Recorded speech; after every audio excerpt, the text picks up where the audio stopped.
I'm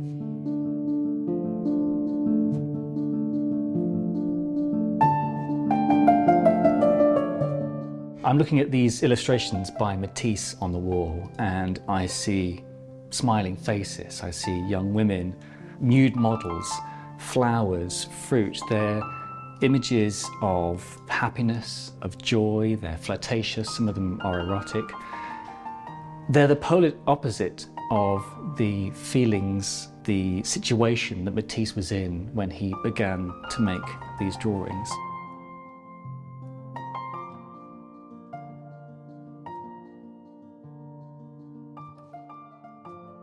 Today I'm going to talk to you about a particular series that's highlighted in this exhibition. That's Matisse's illustrations for the love poems of Ronsard. To explain the story behind these images, we have to go back to 1939. War has been announced and Hitler is on the move. We forget that Henri Matisse was pretty old at this point. He was 70, born in 1869. This was the third time in his lifetime that Germany had gone to war with France. He had watched his daughter, Marguerite, send her son off for safety to the US with his school teacher. His wife had recently left him, and his Russian assistant, Lydia, had come to be by his side.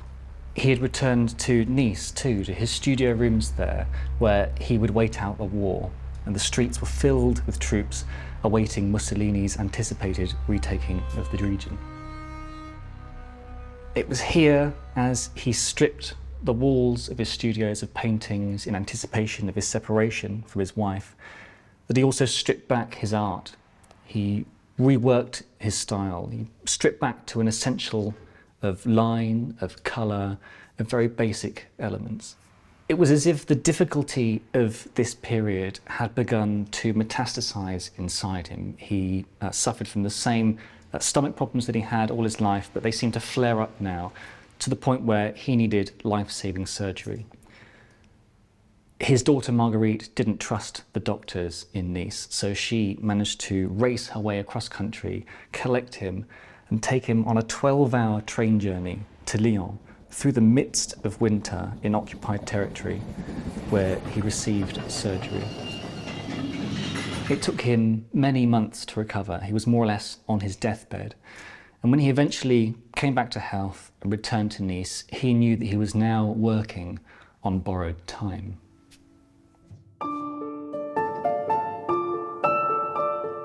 It was during these years of recuperation, when the pains after his surgery meant that he couldn't really paint, that Matisse decided to embark on these illustrations for the poems of Ronsard, the French 16th century poet. Ronsard's poems are essentially love sonnets. They recount two major love affairs in his life. But like Matisse's work, the earlier poems are sort of complex, lots of flirtatious wordplay, and they become simpler, more reflective in his older age. The illustrations that Matisse made are in a simple red line. You'll see them throughout this exhibition. And although they seem to capture anonymous portraits of his young models, images of flowers, they are essentially an encapsulation of this period of time in Nice, a period of time when Matisse was thinking back on his own career. There are some unknown characters within the suite. In fact, this picture right next to me here is actually a portrait of a Turkish princess who was living in Nice at the time. She was stuck there during the occupation.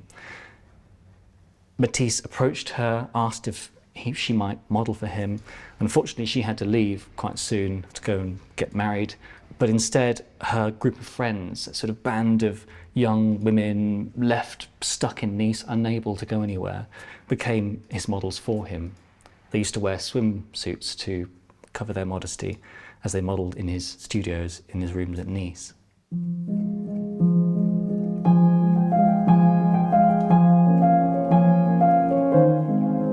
The illustrations were printed alongside the poems, and together they were collectively known as the Florilège des Amours de Ronsard. Florilège means anthology, but it literally translates as a flower gathering. Flowers are an important part of this suite, as they were for much of Matisse's career, for his life. They were, like many things, an important symbol of beauty, of sustaining joy in art and the natural world. They're also an important symbol for this suite because when Lydia, his studio assistant, had returned to him in the early months of the war, she'd brought him a bouquet of flowers, a symbol of their relationship anew again, their professional relationship. Like the poems themselves, there are moments within this suite that become sort of little in-jokes, little representations of small moments that sort of signify something larger. We've got this strange drawing of a mosquito here. It refers to one of Ronsard's poems where he likens his sexual advances on his lover as a mosquito, much in the same way that John Donne does in his poetry, The Flea. This particular mosquito, though, Lydia caught overnight, a large mosquito she caught in a glass and left it in the morning for Matisse to draw. It becomes not just a symbol of the erotic nature of some of these poems, but also of this particular moment, a very specific moment in their lives together at Nice. When he began, Matisse only really planned to make maybe 20 or 30 illustrations. In the end, he made over 100. The suite took him more than 8 years to complete, and it came to sort of represent a late career coda, looking back at many of the vital aspects of his own career.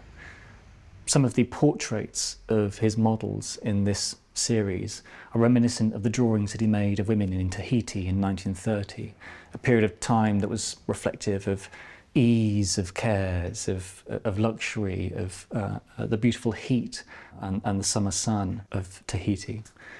We also have images here that are reminiscent of earlier works in his career. Over my shoulder is a ring of dancers, very casually drawn in this almost childlike, continuous line that's very reminiscent of the dance.